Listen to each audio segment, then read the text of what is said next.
сағындым. Қашан келесің? Сабағымды 5-ке оқып жатырмын. Менің қалым жақсы, тәртібім де жақсы. Ана, сен қайда кеттің? Неге үйге келмейсің? Біз сені сағындық.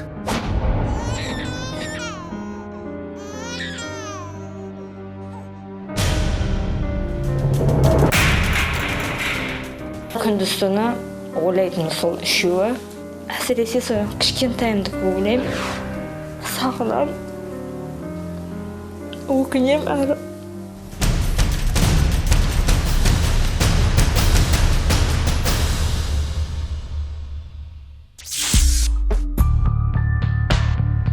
Алтын әшеке ұялы телефон, өзге де бас артық заттың бәрі кіреберісте қалады.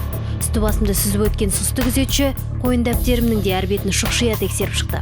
Көнбеске амал жоқ, өйткені бұл жердің тәртібі ерекше қатал. Жан-жағымыз толған бейнекамера. Кім, қайда, не істеп жүр, бәрі бақылауда. Маған жаныңызды бере қойыңыз. Ала қойыңыз. Кіре беріңіз.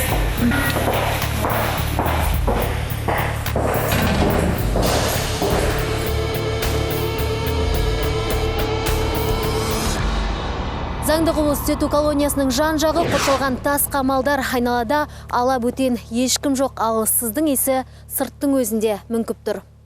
Румянцева, Имашева, Ансуша Набаевна. Омарова, Оспанова. Бұл Қазақстандағы 5-ші әйелдер колониясы осыдан 6 жыл бұрын салынған түзету мекемесінде негізінен еліміздің батыс аймақтары Атырау, Ақтөбе, Маңғыстау және Батыс Қазақстан облыстарында сотталған әйелдер жазаларын өтеуде. Өзге жерде кездесу бұйырса, биязы қыз-келіншектерге қарап, қылмыскер деп ойламас едім. Дегенмен бұл шындық. Олардың бірі алаяқ, бірі ұры, енді бірі қандықол кісі өлтіруші. Назасында, арының қазасында көмбеге көміп тастаған қылмыскер әйелдер бұлар. Қу тірлікте жанталасып жүріп аяғын жаза басқандар да, ашу үстінде адам өлтіріп, өз үкімін өзі кескендер де кездеседі мұнда.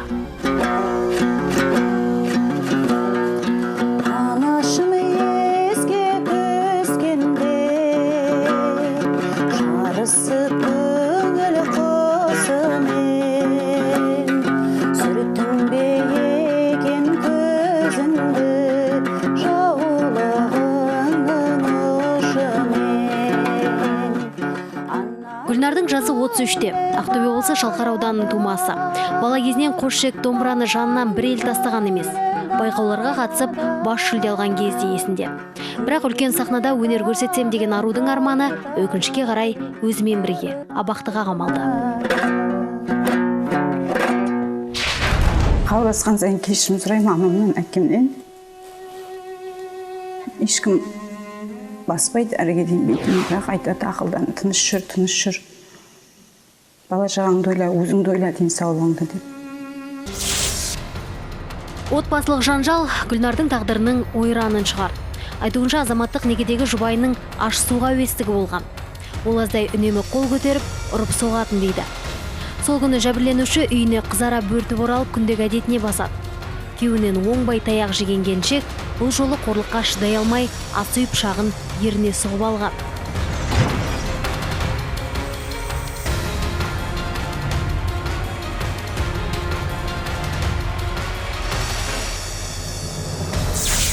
Бірақ мұндай қылмысқа қасақана бармағанын айтады. Күйзеліспен жасалған қателік оны 8 жылға бас бостандығынан айырды. Енді өз қолымен істегенін мойнымен көтеріп туған туысынан, бала шағасынан жырақта жазасын өтеуде. Бостандықта қалған 4 құлыншағын 4 жол шумаққа қосып, сағына жырлаудан басқа қолынан келер қайыр жоқ. Әйел азаматшаларға осы бостандықта жүрген жаман қылық істемеуге, шүкіршілік етіп, қасында ата-аналарыңыз тыңдап, балаларыңызбен бірге ойнап күліп, солардың қадірін білсін деймін. Сол баламыздың қасына жете алмай отырмыз қазір.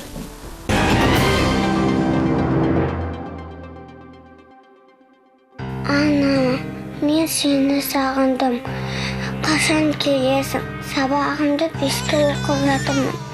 Менің қалым жақсы, тәртібім де жақсы. Ана, сен қайда кеттің? Неге үйге келмейсің? Біз сені сағындық.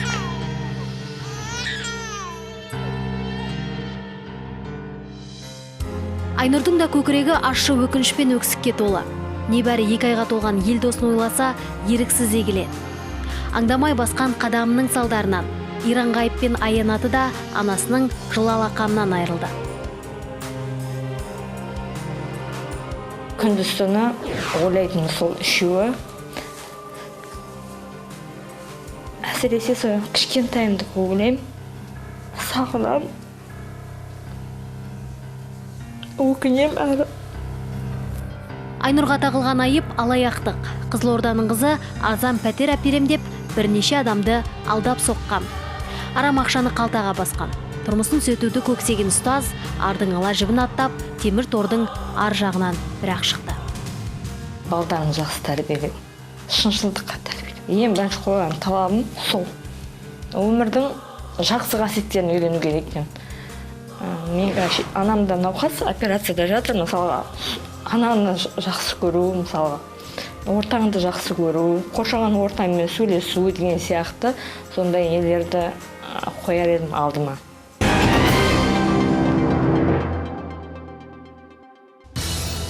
Бұл абақтыда қазір 250 әйел адам жазасын өтеп жатыр. Олардың дені Айнұр сияқты алаяқтықпен ұсталғандар. Адамдарды алдап арбап, ақша, мүлік, басқа да құнды заттарды жымқыратындардың көбі. Құр уәдені үйіп төгіп, ақшаны қалтаға басқан соң, табанын жалтырататындар да осы әйелдер дейді мамандар. Есірткі саудасымен ұсталғандар да бар. Қолында кісі қаны қалған қылмыскерлер қаншама. Бұндай қылмысқа бару себептері тұрмыстық жағдайға байланысты болар деп ойлаймын. Енді алаяқтық деген енді тұрмыстық жағдайға, неге десең, 4 баласы бар ана, бала шағасын асырайым деп, сондай қылмысқа барады деп ойлаймын. Ал мына кісі өлтіруіне келетін болсақ, әйел адамның енді көбіне енді ішімдік ішіп жасалған қылмыстар деп айтуға болады. Аяушылық танытып ақтағанымызбен шын мәнінде олардың қарекетін жақтауға келмейді. Қаншама айы мен күнін, күзі мен көктемін темір торға матап, өз өмірлерін талқандаған тағдыр иелері аз емес түрмеде. Осыдан 2 жыл бұрын қоғамды дүр сілкіндірген оқиғаны мысалға келтірейік. Осы түзету колониясында Ақтөбе облысында 14 жасар мектеп оқушысын айуандықпен өлтірген Сергей Наумовтың сыбайласы Виктория Савичтің отырғанын білдік. Бейкүнә жасөспірімді зорлап, кейін буындырып өлтірген мұндай қатыгездерге қандай жаза болса да кешірім жоқ сияқты. Ардақты пайғамбарымыз Мұхаммед саллаллаху алейхи вассалам өзінің хадисінде әрбір адам баласы қателесуші дейді.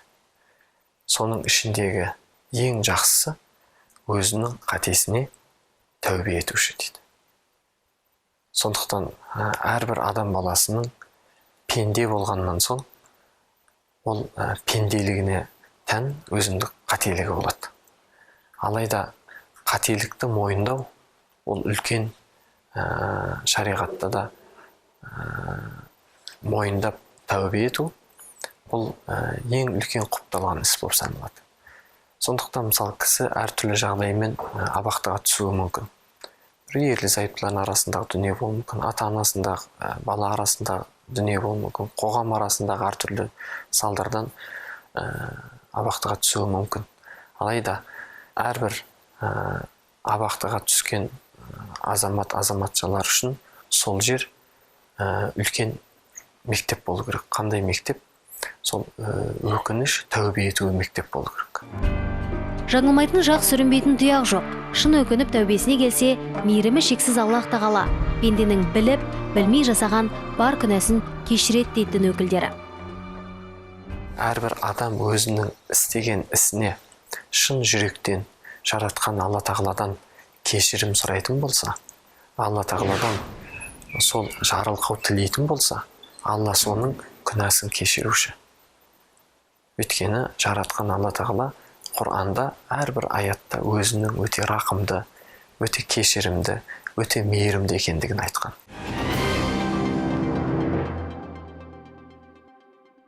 Шалыс басып түрмеге түскендерді тәубесіне келтіріп, тәрбиелейтін өздері секілді әйел азаматтар. Таңның атысы, күннің батысы, сотталғандардың жанында болып жазаның орындалуын қадағалайтын жасақ жетекшілері жеке өмірлерін екінші орынға сырып қойған сыңайлы. Бәріміздің де отбасымыз, балаларымыз бар. тұрға мен енді мемлекеттік қызметкер болғаннан кейін таң атқаннан көп уақытымызды осы азаматшалар ұйқыға жатқанға дейін тыныштығын сақталуын қадағалап үйімізге жай барамыз.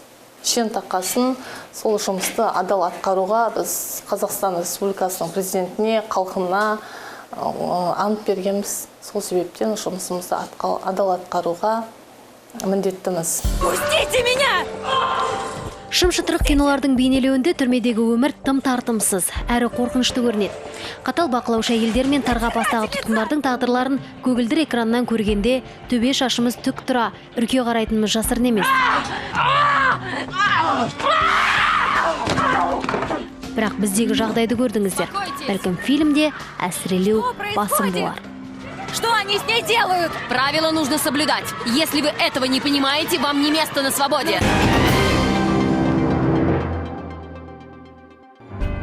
Жалпы адамды түзеу оңай іс емес. Жүйке сыр берген жазасын өтеушілерден бастап, оларға тәрбие жұмысын жүргізіп отырған қызметкерлерге дейін психологтың көмегіне зәру. Ортаның психологиялық ахуалының өзі ауыр. Мәселен, адам өлтірген әйелдердің мінез-құлқы тұйық, ал ұрлық жасағандардың табиғаты дау-дамай шиеленіс тудыруға бейім келеді дейді мамандар. Ал тұрмыстың тауқыметін тартып абайсызда қылмыс жасағандар алғашқы күндері депрессияның шырмауында қиналады екен. Жалпы сотталғандардың ішкі жан дүниесін, мінез құлқын анықтайтын арнайы әдіс-тәсілдер өте көп. Солардың ең қарапайымы бұл психологиялық тест. Түзету мекемесінде мұнымен айналысатын тиісті мамандар бар. Қазір түзету колониясының психологы Гүлжайна Мәжитқызы менің ішкі жан дүниемді, яғни дәл қазіргі көңіл күйімді осы психологиялық тест арқылы анықтап беруге тырысады. Ең бірінші осы ақ парақты ручканың көмегімен 4 бөлікке бөлсеңіз,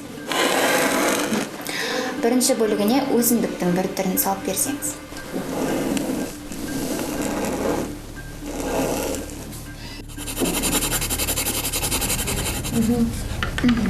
Екінші бөлігіне ыдыс аяқтың.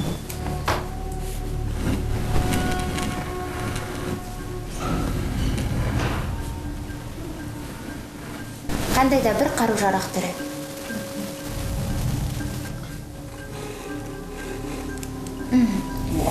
Ең соңғы бөлігіне әшекей бұйым.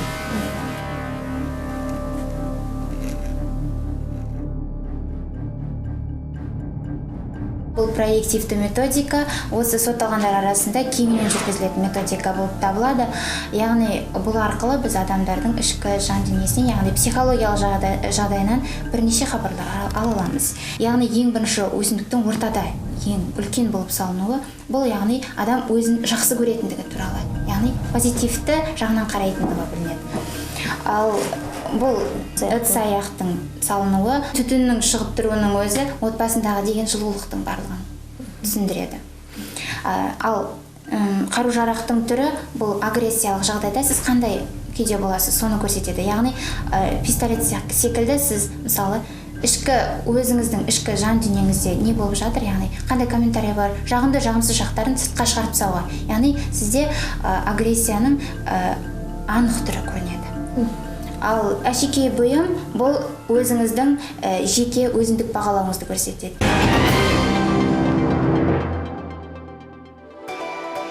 Ал бұл әйелдер колониясындағы тігін шеберханасы. Жазасын өтеуші қыз-келіншектер тапсырыспен арнайы киім-кешек тігеді. Олар еңбегіне қарай нәпақа тауып, мемлекет пен жеке адамдар алдындағы қарыздарын әупірімдеп өтеуде. Көбісі тілдесуге құлық танытпайды.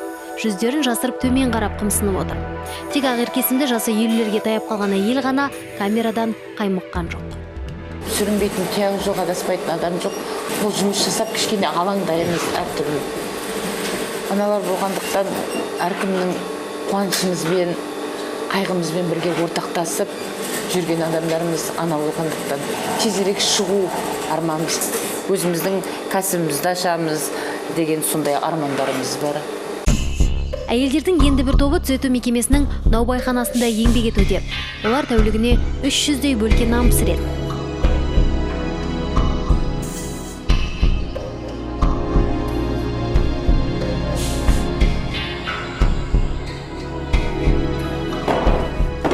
Өте дәмді. Осылайша жазасын өтеушілер күнделікті тек өздерін ғана емес, тергеу изоляторы мен қоныс колониясындағы тағдырластарын да ас атасымен қамтамасыз етеді. Жалпы жазасын өтеушілер қоғам үшін тиімді еңбек күші. Кеңес одағы тұсында сотталғандар ғана емес, әкімшілік жаза қолданылып, 15 күнге қамалғандарға да жұмыс дайын еді. Ал қазір еліміздегі істі болған азаматтардың 17% ғана жұмыспен қамтылып отыр. Ал қалған 83% түрмеде ас ішіп аяқ босатушылар ғана. Мәселен, Атыраудағы жалпы режимдегі УГ 157-11 түзету мекемесінде жазасын өтеуші 250 әйелдің 67-сі ғана еңбекпен қамтылған. Бүгінгі таңда енді біздің азаматшаларға үлкен көмек болар еді. Тағы да қосымша Атырау облысының жеке кәсіпкерлері біздің мекемеден тағы да жұмыс орындарын ашса деген ниет білдіреміз. Өкінішке қарай түрмеге келіп кәсіп ашпақ түгілі. Жазасын өтеп шыққан азаматтарды қоластына қызметке алуға кейбір кәсіпорындар ниет танытпайды. Ал мемлекет сотталғандарды қалыпты өмірге бейімдеуге мүдделі. Мүмкіндігінше тұрақты және қоғамдық жұмыстарға тартып жатыр. Өткен жылы облыста Темірторда жазасын өтеп шыққан азаматтарға арналған 10-нан астам бос жұмыс орындары жәрмеңкелер ұйымдастырылып, пробациялық есепте тұрған 26 әйелге әртүрлі әлеуметтік көмек көрсетілген. Олардың 5-еуі тұрақты жұмысқа орналасып, біреуі жұмыспен қамтудың жол картасы 2020 бағдарламасы шеңберінде әлеуметтік жұмыс орнына жіберілген. Уәкілетті жұмыспен қамту органдарына барлығы 345 адам хабарласты. Оның ішінде көбінесе тұрақты жұмыс орындарына орналасты, қоғамдық жұмыс орындары ұсынылды, әлеуметтік жұмыс орындары. Сонымен қатар жұмыспен қамту жол картасы бағдарламасының бағыттары бойынша күрделі жөндеу жұмыстары қарастырылған. Сол жұмыстарға қатысты және бағдарлама шеңберінде несие алып өз істерімен айналысты.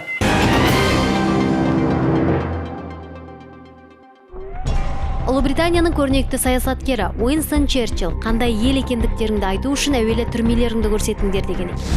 Ал бізде түрмелерді көрсететінде күй жоқ. Әсіресе әйел адамдардың түрмеде отыруы қоғам үшін үлкен қасіретке айналды. Ресми мәліметтерге сүйенсек, еліміздегі әйелдерге арналған түзету мекемелерінде 4000-нан астам нәзік жандар жазасын өтеп жатыр. Егер салыстырмалы түрде алсақ, көрші Қырғыз елінде 700, ал Тәжікстанда 500 әйел әртүрлі қылмыстар үшін бас бостандықтарынан айырылған. Ал қазақ әйелдерінің қылмысқа жиі баруына не себеп? Жұқарған жүйке ме, адами құндылықтардан ажырау ма?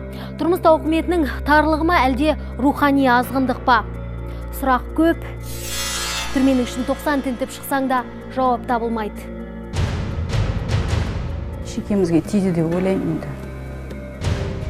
Біз еш нәрсені бағалай білмейміз, еркіндіктің де қадірін түсінбейміз. Тек қолымыздан сусып шыққан кезде ғана әттеген-ай деп өкінеміз. Ал Темірторға тоғытылғандар бостандықтың бағасын ұғынды. Кеште болса.